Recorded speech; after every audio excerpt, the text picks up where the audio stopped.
और किए ने ओने उड़ी उड़ी मजा बड़ी लेता लेकिन कह दिया हमर भाभी कहत रही किए ने ओने उड़ी उड़ी मजा बड़ी लेता कि सासू तो है बहुत है बिगड़ जाता बेटा ये सासू तो है बहुत। हां भैया ये गाना आज रिलीज हुआ है राजा भाई का। और आप सब लोग ढेर सारा प्यार दीजिए। अंकुश राजा ऑफिशियल से आया हुआ है गाना। इतना बढ़िया कलाकार हमारे समर भैया, दिल के धनी आदमी और संस्कार का तो कोई बात ही नहीं है। बस ऐसे ही प्रेम प्यार बना रहे सब प्यार है आप लोगों का और इन लोगों का, भैया लोगों का। हम लोग इसी में चलते हैं धीरे धीरे। धन्नो भैया का आशीर्वाद है। अब हर किए ने ओने उड़ी उड़ी मजा बड़ी लेता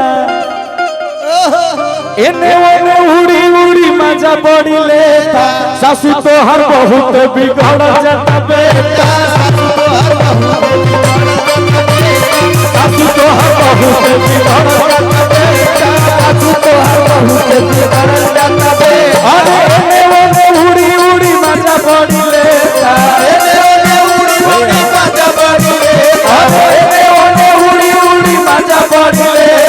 सासू तो हर बहुत बिगड़ जाता बेटा सासू तो हर बहुत बिगड़ जाता बेटा सासू तो हर बहुत बिगड़ जाता बेटा सासू तो हर बहुत बिगड़ जाता बिगड़ जाता बेटा बिगड़ जाता बेटा सासू तो हर बहुत बिगड़ जाता बेटा।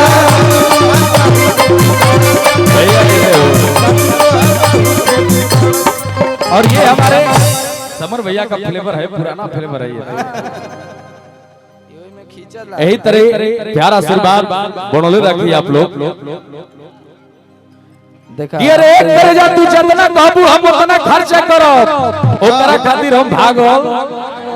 अब बाकी यदि हमरा के छोड़ के गइलू तो बुझ ली हम संतोष पागल नहीं।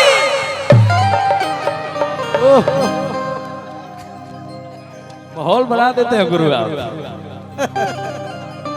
ये मूड है, ये मिजाज है कि भर दे ही सोनावा के सेट चाहिए अब पटना में दू गो फ्लैट चाहिए तब न बुझे ज्यादा तू चिराई उड़न बाज हो बन बुझे ज्यादा तू चिराई उड़न बाज हो अरे तो बुझली हमर हम अरे बुझली हमर हम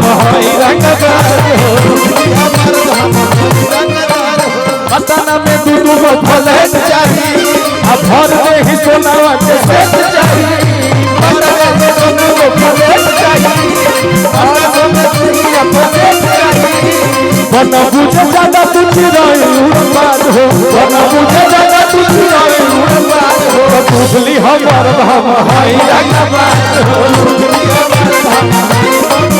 अरे बुझली हमर हम हो। ए भैया भैया सूट सलवार रजाऊ साड़ी चुभेला कमरिया में सूट सलवार रजाऊ साड़ी चुभेला कमरिया में लेला में कसी मजा दी गरमिया में लेला में कसी मजा दी गरमिया में लेला में कसी मजा दी। और देखिए डिजिटल किंग